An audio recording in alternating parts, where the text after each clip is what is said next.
Very well. Well, last time we left off with this chart. Well, not this chart, but we left off from verse number uh, 44, if I'm not mistaken. But here's just a brief look at what's containing Daniel's chapter 11, starting from verse 31. You had the daily taken away. In 508, the abomination of desolation that make it desolate, I'm sorry, the absolute papal power, 538. Daniel 11:33, speaking about the many days, which we found out that is speaking about the 1260 years. And then the prophecy of France contained in the book of Daniel, from verses 36 to 39. And we ended with Daniel 11:40, understanding that the time of the end was 1798.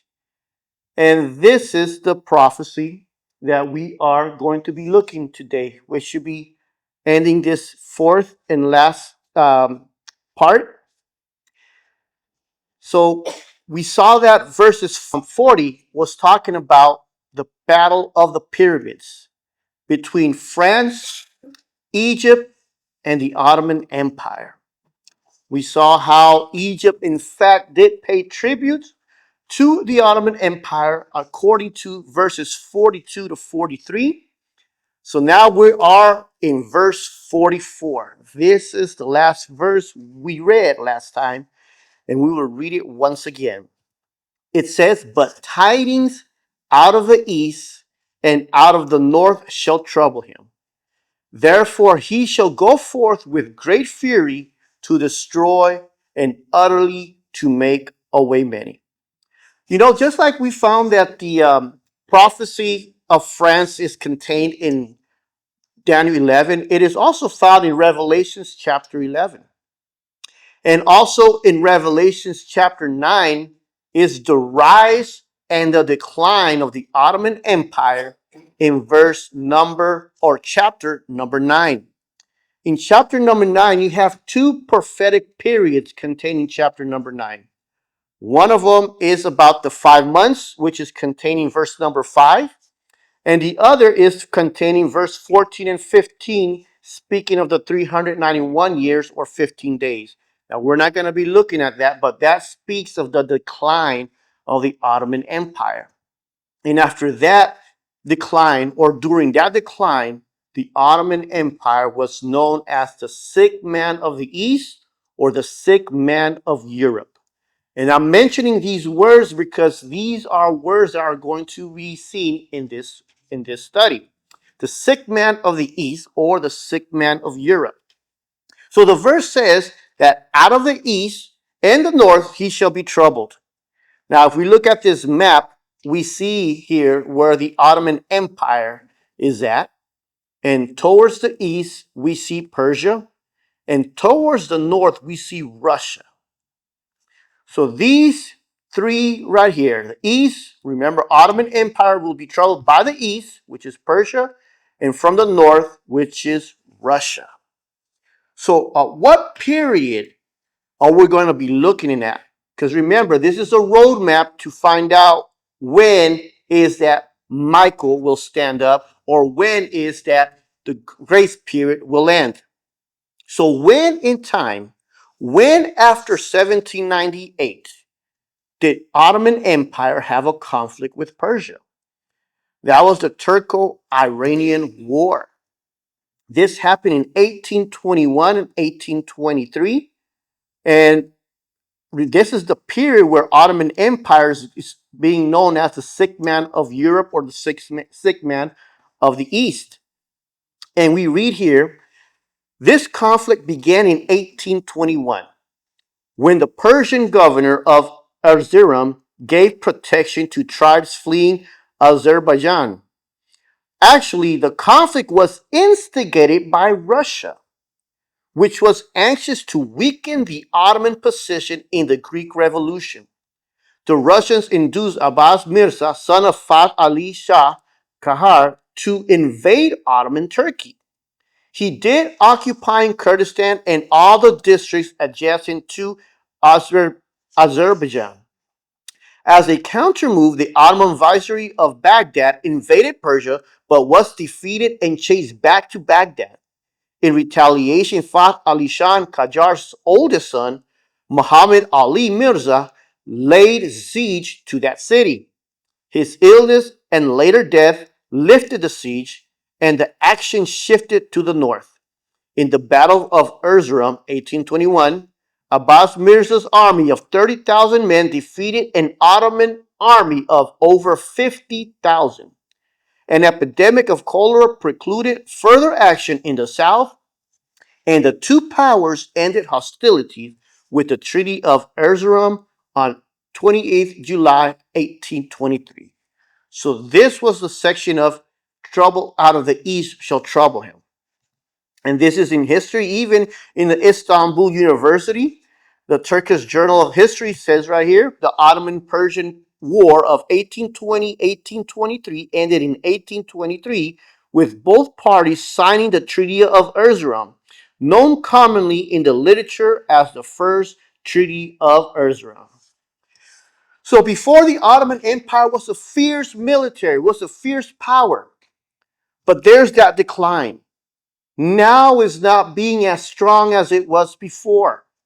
Now it's needing to receive assistance from other countries.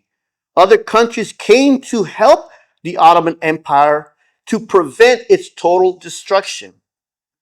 And here in the Britannica, we see that why was the Ottoman Empire called the sick man of Europe? After the peak of Ottoman ruler under Suleiman the Magnificent in the 16th century, the Ottoman Empire struggled to maintain its bloated bureaucracy and decentralized political structure. Several attempts at reform kept the empire afloat, but mostly addressed immediate issues. And any success was short-lived. The most far-reaching of these reforms, the Tanzimat, contributed to a debt crisis in the 1870s. Its fragile state left it unable to withstand defeat in World War I, and most of its territories were divided as spoils as the empire disintegrated.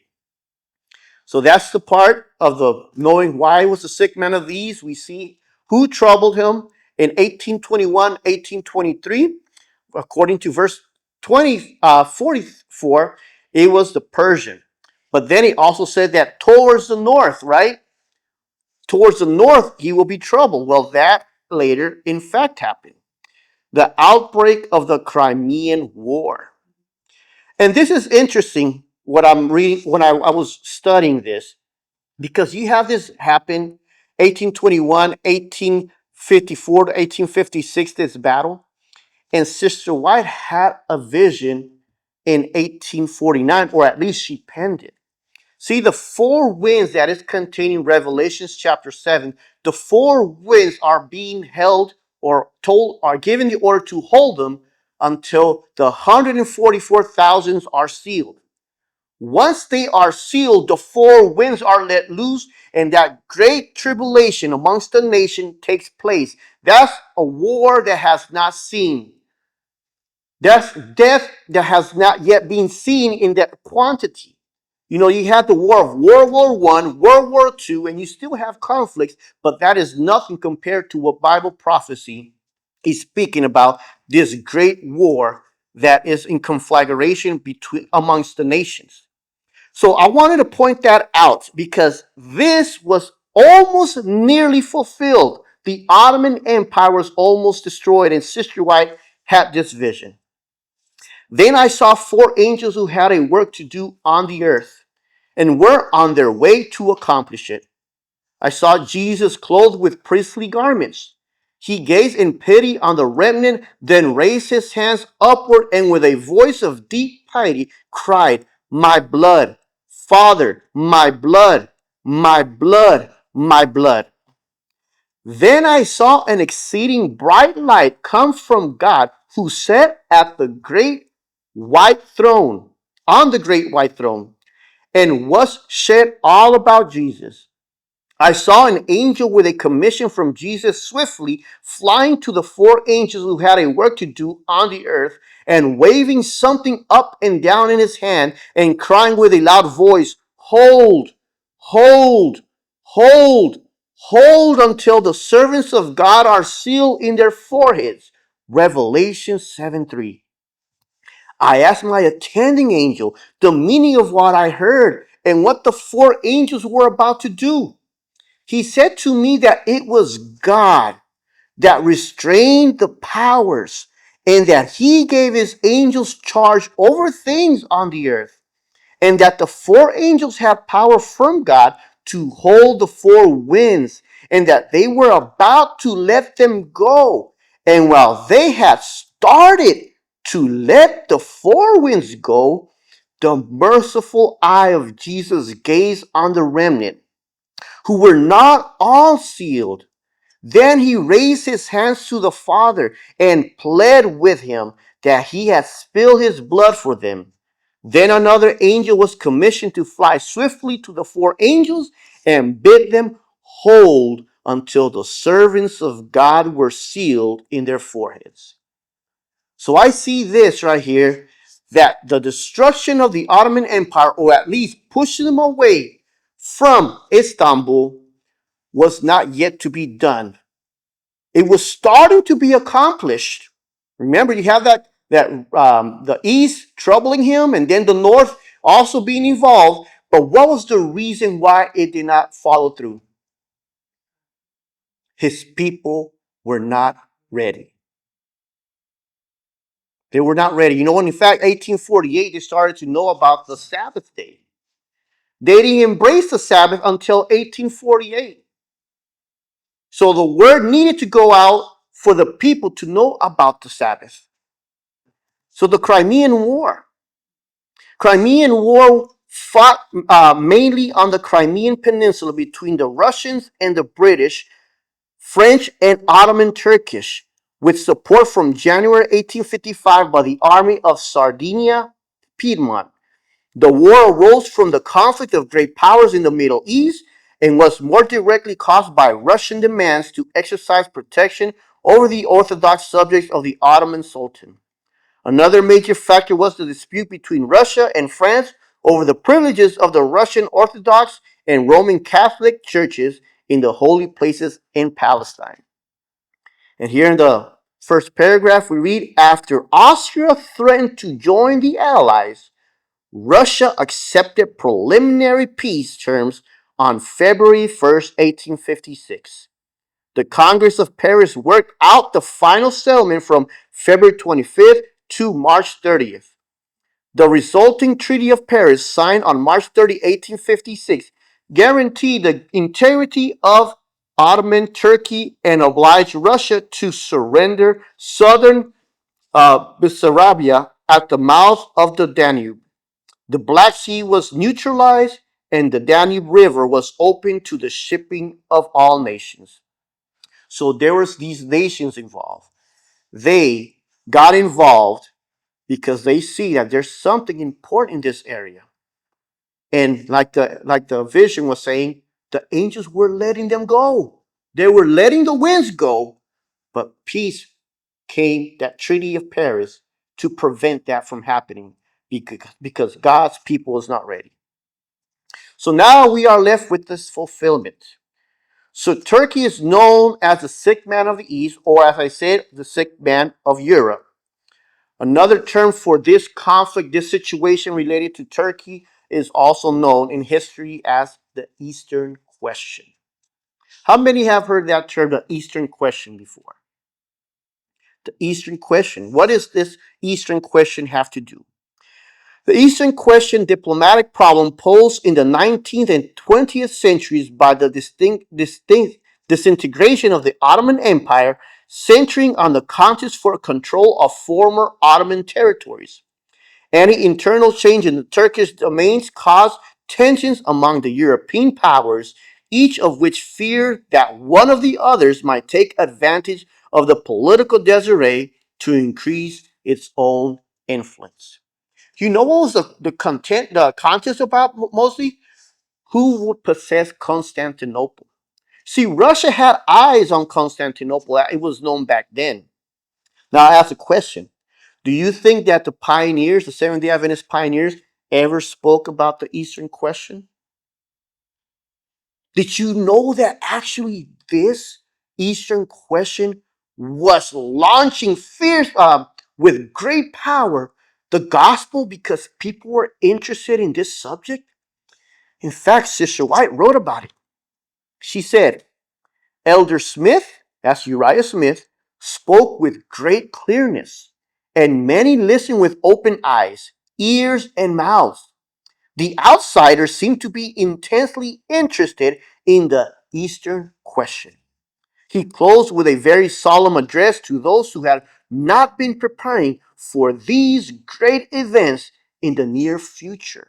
So the Eastern question was related to great events in the near future, and it was interested toward the outsiders. That's speaking of non-Adventists. They held tent meetings. Elder Smith and many others were preaching in prophecy, and they were preaching the Eastern question. Sister White continued on another year, writing the following: Elder Daniels, speak this evening upon the Eastern question. May the Lord give his Holy Spirit to inspire the hearts to make the truth plain. So it's not only speaking about the Eastern question here in this, what we just read or we just read, but she's talking about that the Lord, with his Spirit, make the truth plain. In other words, the Eastern question that they were preaching was truth. And it was related with Daniel chapter 11. Now, this is one of containing the books of Uriah Smith. We read the following. The theme of conversation during the last week has not been concerning the exposition, but the Eastern question. To what will it grow?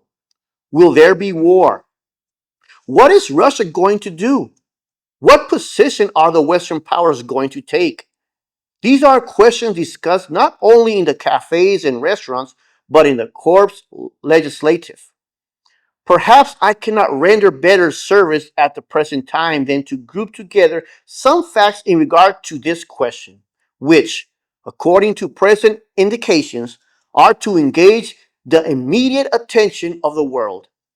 What is the Eastern question? It is not easy to give a definition. For to Russia, it may mean one thing, to France another, and to Austria still another. But sifted of every side issue, it may be reduced to this: the driving of the Turk into Asia and a scramble for his territory. So it's the kicking out of Turkey from Istanbul and them going to Asia, and we're going to see where exactly they will be going. So Russia has its eyes set on Constantinople back then. Do you think they have the eyes fixed on that territory today? We shall see. So the driving of the Turk into Asia and a scramble for its territory. Where would he go? Where would this power, being kicked out, Europe, where would it go? Well, verse 45 gives us that answer. And he shall plant the tabernacles of his palace between the seas in the glorious holy mountain. Yet he shall come to his end, and none shall help him. Where is this glorious holy mountain that was being spoken to Daniel? Because all these are words in that moment spoken to Daniel. What was the glorious territory that the Jewish nation held? Jerusalem. That is the glorious land that Daniel, who were being held captive in Babylon, were had that knowledge of. Jerusalem is that glorious holy land. And sometimes it's interchangeable with the word Zion. And you could see this in Joel chapter 2, verse 1. That's Joel chapter 2, verse 1. And also chapter 3, verse 17, speaking of this glorious land, Zion or Jerusalem, which I said is interchangeable. Now, you notice that Russia continues to play a role in that part of the world, in Europe, Middle East. And there's a purpose, there's a reason behind that. Here in this the Atlantic, on the issue of July of 1878, we read the following: the will of Peter the Great and the Eastern question. This was news back then. It was not only Seventh-day Adventists, it was in the world everywhere. Look at what this will spoke about. The political testament of Peter the Great, the true founder of the great Russian Empire, is a unique and remarkable document. It is but little known except to diplomatists and is, at the present crisis of the Eastern question, a key which may furnish a true solution of that complex problem. In this light, it possesses a peculiar value and will naturally claim the earnest attention of every reader. In the rapid development of public events in the East, Russia is likely to become at any moment the vast, overshadowing despotism of the world. Napoleon I truly declared among his last utterances at St. Helena that Europe in 50 years from that time, 1821, would be either Republican or Cossack. The revolutions of 1848 enacted the final throes and convulsions of the Republican cause in Europe. Those frantic struggles only prove the weakness of the undisciplined multitude in their effort to cope with crowned heads and standing armies. Numbers succumbed to the superior strength of method and arbitrary power. The struggles have, to some degree, fastened their chains some firmly round the subject people. Since that period, kings and emperors have consolidated their powers, and all hope of republican triumph is gone. The autocracy of Russia stands forth as the sworn foe to democracy. It is the declared champion of the divine rights of kings and of the omnipotent power of absolutism. The prophecy of the great emperor is about to be realized. Europe, not being Republican, will become Cossack. He truly declared, if Russia gets possession of Constantinople, leaning on the Baltic and the Bosphorus, she will subjugate Europe and Asia to the same yoke. Thus, the will of Peter the Great, which here follows, will become an accomplished reality. And he gives a blueprint. He starts saying, cause strife in Syria, ignite war, try to create confusion in order for us to get Constantinople. Now, this was 1878. All this was 1878. So now we're going to transfer to our time because the Bible speaks something about knowing our old ways, knowing the old truths, because history repeats. And remember, one of the reasons why Daniel chapter 11, 44 and 45 did not take place was because his people was not ready. They didn't know about the Sabbath day. Now let's transfer to our time. Because remember, this was important for the pioneers and for the world. This is February the 22nd of last year. Listen closely to Putin. His imperial ambitions could include Turkey. In February 2023, look at the headline. Watch Russia's claims on Constantinople. This is last year. In February 2023, while Turkey was still recovering from a devastating earthquake, Russian State Duma member Semyon Bagdasarov issued a call to attack Turkey and annex Istanbul. Istanbul is the new name for Constantinople. Turkey is the historical lands of Russia. Turkey is now in a dire situation. Let's take advantage of this and return our lands. Let's squeeze it out of the Central Asia. undermining its influence in Ukraine, drive it out of the South Caucasus, raise certain forces in Turkey, and return what historically belonged to us, Constantinople. He went as far as to suggest that the crisis in Turkey must end up in its collapse and in Russia's return to Istanbul. We will erect a cross over the church of Hagia Sophia and reveal frescoes that are now hidden from people. And we'll put on music, a prayer in Aramaic or perhaps in Russian. Reference to Constantinople, a name now seen only in history textbooks, is in most other countries are still frequently seen in Russian modern political rhetoric. In fact, Alexander Dugin, the ideologue, sometimes referred to as Putin's philosopher, behind the ultra-nationalist Eurasianism movement in Russia and one of the most agile agitators, propagandists of Eurasianism globally, for years was running a popular TV channel called Telekanal Constantinople.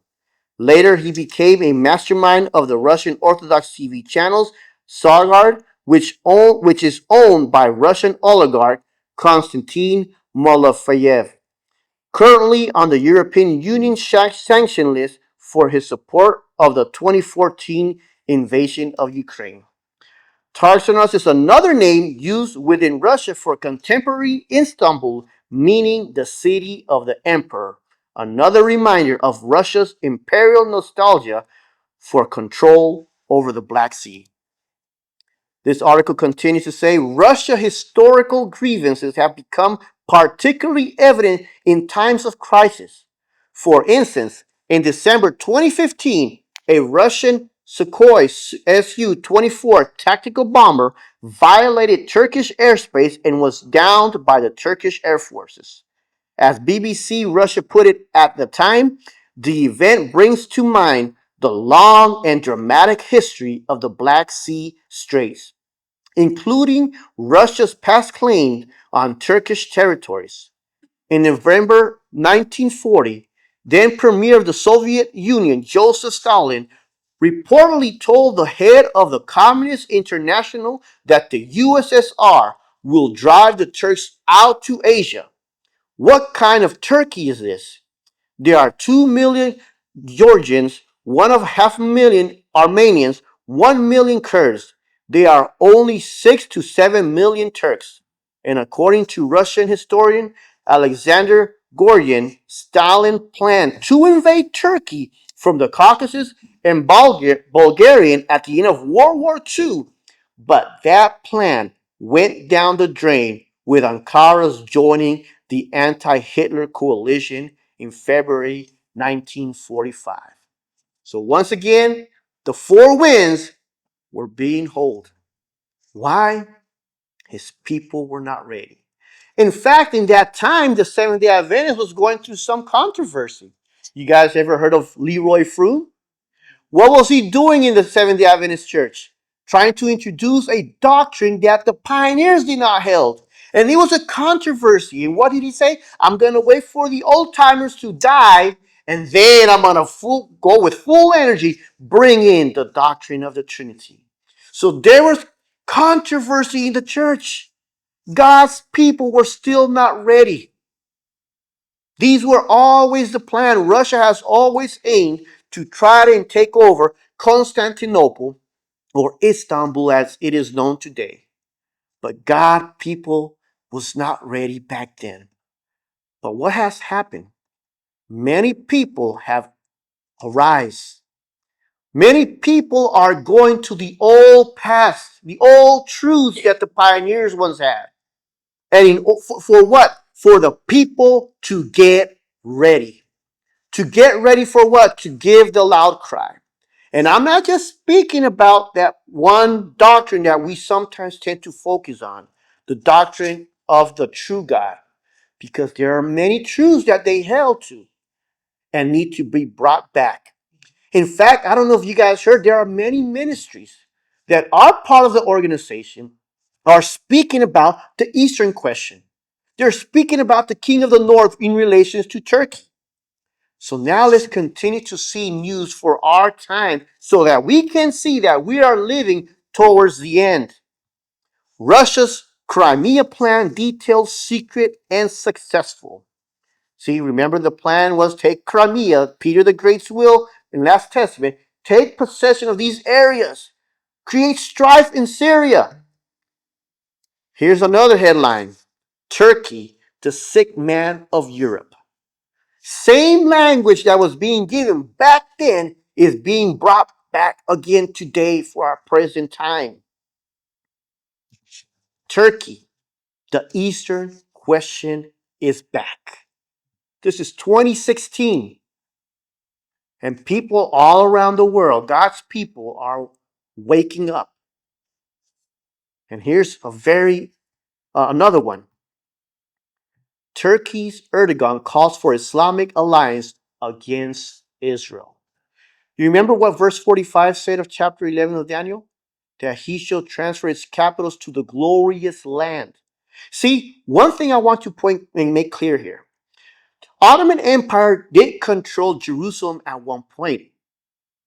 But what the prophecy is talking about is that it's going to transfer its capital, Istanbul, to Jerusalem, the glorious land. That's the key point right here. We're not talking about whether Turkey was going to control Israel or Jerusalem. That has been done. They control that part, but they kept their capital in Constantinople, or as it is known today, in Istanbul. The prophecy, what it's talking about is that Turkey, some way, somehow, we don't know exactly how, they are going to transfer their capital to Jerusalem. Here's another news for our time. Erdogan, Jerusalem is our city, a city from us. He's being more vocal and is being more direct. Jerusalem is ours. His eyes are set in that target. Russia's eyes are set in Istanbul, and he's creating all this strife. This year, what happened with Syria? There was a civil war. Who was to blame right there? Who was to blame? Let's see this news right here. Hopefully. From Haaretz. Turkey claims it will stabilize the situation in Syria. Turkey? Yeah. Israel doesn't want Turkey to influence Syria. What do you think? Do you think Turkey's influence in Syria can actually make it a better, more peaceful country, or vice versa? Well, I have great relations with a man named Erdogan. Have you heard of him? And I happen to like him, and he likes me, and I know the press will get very angry. He likes Erdogan, but I do, and he likes me, and we've never had a problem, and we've gone through a lot, and we've never had a problem. We've always got, as you remember, we got our minister back from Turkey. You remember that? And this was a big deal at the time, and we got him back. And I told the prime minister, I said, just, Bibi, if you have a problem with Turkey, I really think I'm going to be able to work it out. You know, I have a very, very good relationship with Turkey and with their leader, and I think we'll be able to work it out. So I hope that's not going to be a problem. I don't think it will be a problem. Now, with that being said, I believe it was Turkey, and I said that to him. I said it. I said, congratulations. You've done what nobody's been able to do in 2,000 years. You've taken over Syria with different names, but same thing. I said, you've taken it over. He's taken it over through surrogates. He goes, no, it was not me. I said, it was you. But that's okay. You don't have to say, well, it sort of maybe was me. Okay. But what he did, he's a tough guy, and he's very smart. And he did something that nobody was able to do. You know, you got to hand it to him. Any problem that you have with Turkey, I think I can solve. I mean, as long as you're reasonable. You have to be reasonable. We have to be reasonable. Thank you very much, everybody.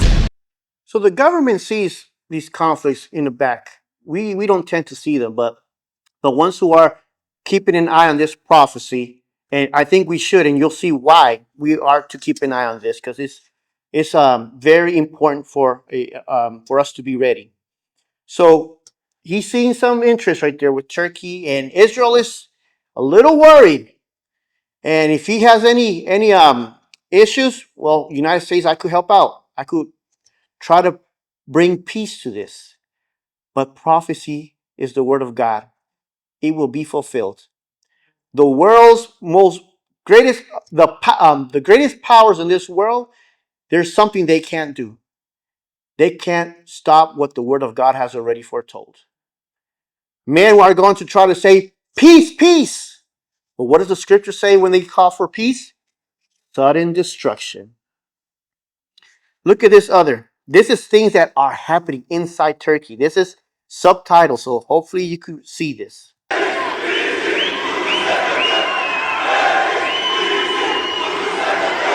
Unutmayın. Gençler, men sabera zafer. Take us to Jerusalem. Be patient. Be patient. Verse 45, he's going to take the capital. But God is still telling those four angels, hold it. They're probably starting to let it go. Just like the vision. She said they were already letting it go. They were holding it tight. They were holding it. But then Jesus stepped in. My people's not ready. That was 1849. We're in 2025. 144,000. That's the order. Wait till the 144,000 are sealed, then let them go.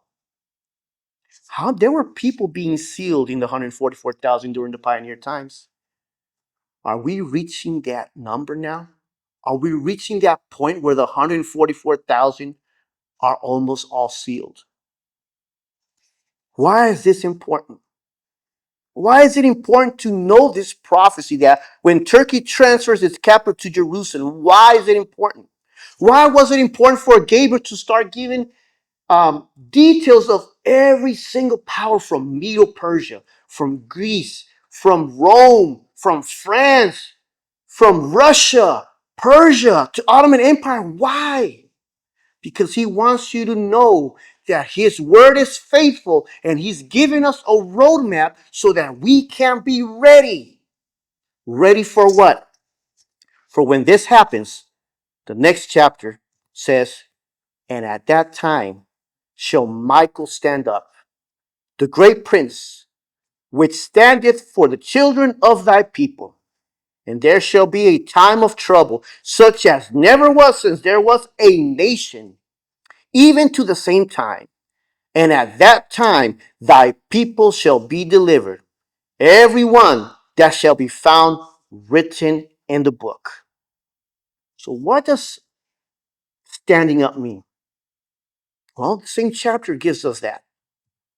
Verse 3, and a mighty king shall stand up, that shall rule with great dominion and do according to his will. So when Michael stands up, there's no more high priest in the most holy place. He takes off his garments of priestly garments and puts on his kingly garments, drops the censer that it was in the sanctuary, and gives the order to the seven angels to pour out each vial one by one, because his will be done. He is going to avenge his people, and he is going to avenge because the nations have trampled his law. Now, are we close to that time period? Now, look at what the pioneer said about this message. This is Stephen N. Haskell. The sealing angel goes through Jerusalem, the church, to place the seal of the living God on the foreheads of the faithful. And while this work goes forward, Turkey stands as a national guidepost to the world that men may know what is going on in the sanctuary above. God's eye is upon his people, and he never leaves himself without a witness in the world.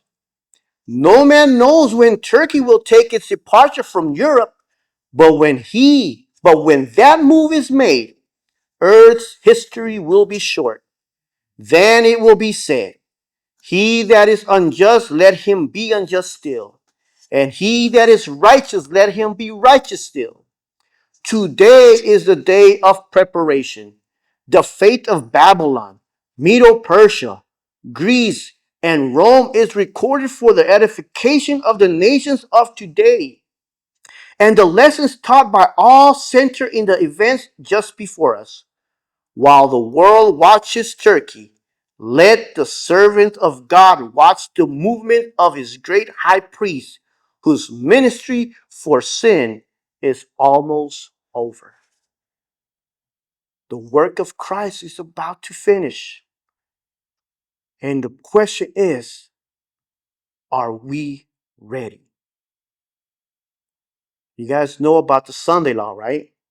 You guys know about the Project 2025. You know that back in the pioneer times, 1888, 1890s, you have many people go before Congress to hold back, to hold back the Sunday law. Wagner went before Congress because they were wanting to pass for the national Sunday law. You had state blue laws, but this was for the national Sunday law.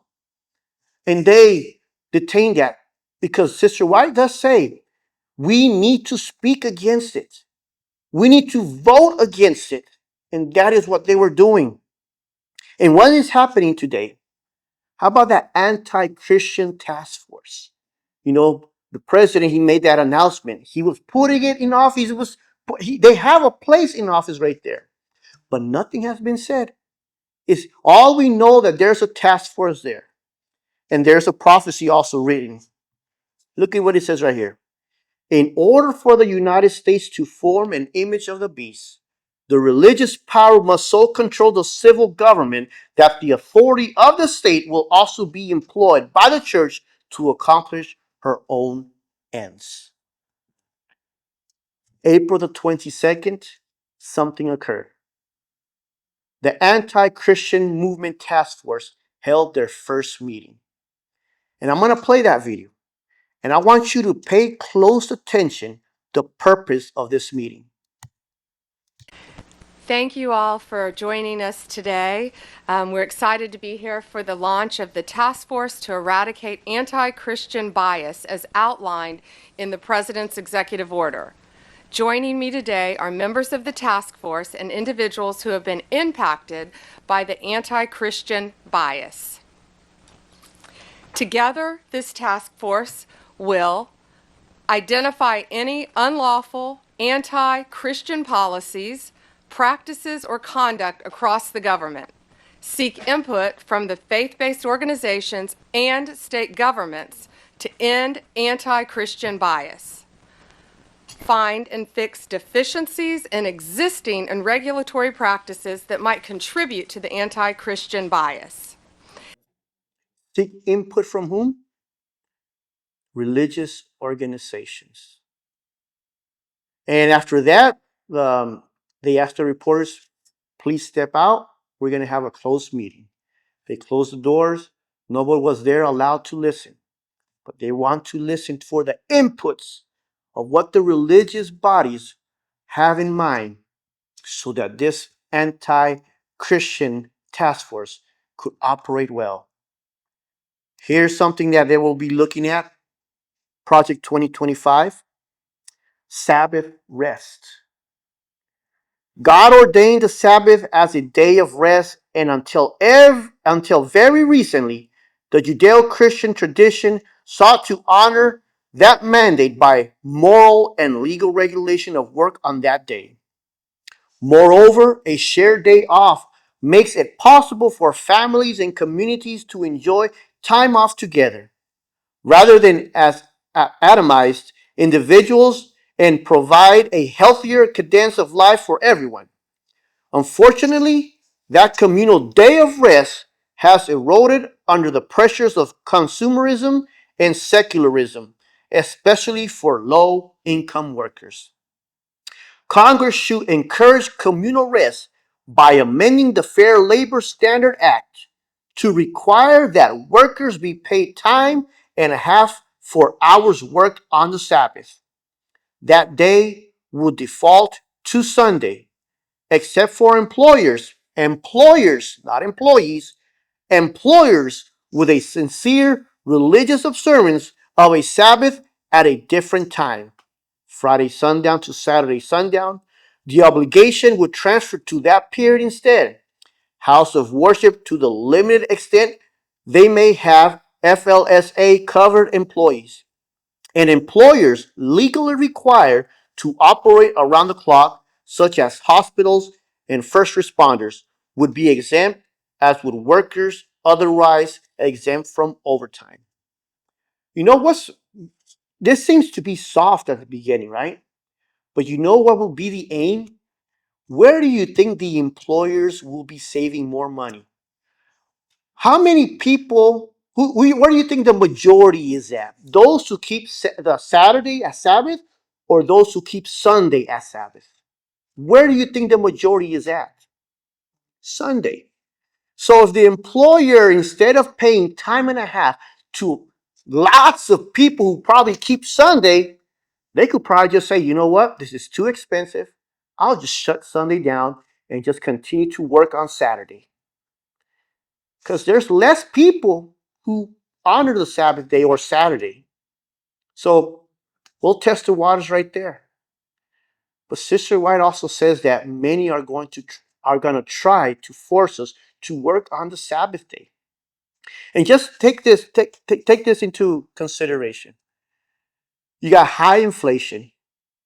Eggs on the shelves tend to be $7 to $11 per case. You got interest rate high to buy a house. You got property here in Tennessee, for example, is high. So you got all these products, and now you got the tariffs on top of that. So you got to raise the price. Would it be tempting for those who are in need of money to say, you know what? God sees my heart. I'm going to work on Saturday because I got to feed my people. You know, he has some people that give that excuse. Even Seventh-day Adventists. You got Seventh-day Adventists say, I need to work. My family needs food. And I'm going to get paid time and a half. Well, this is probably God's way of blessing me. But he knows I need it. But this is where the loyalty is going to be tested. This is the test for those who are going to stand firm. We need to wake up. We see that the 11th chapter, in fact, she even said this in her time when all this was happening. The 11th chapter of Daniel is almost fulfilled. And I think we could see that happening in our time today. Russia's interest in annexing Istanbul is secrecy, but those who know history, they see this.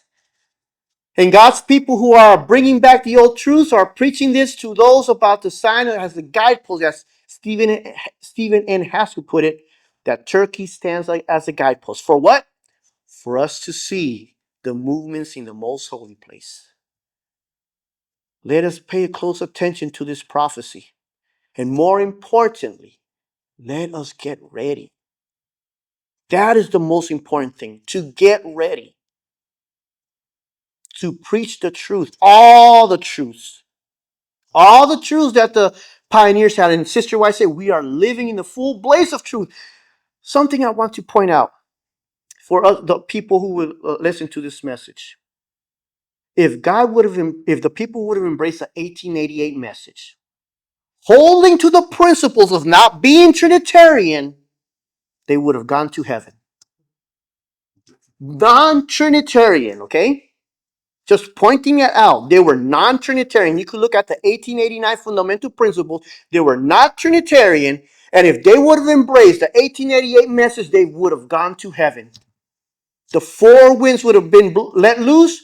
The nations against nations, the Sunday law, God's people would have been ready. Why don't we want to go to that same state? Why do we want to change the fundamental principles that is contrary to the pioneers?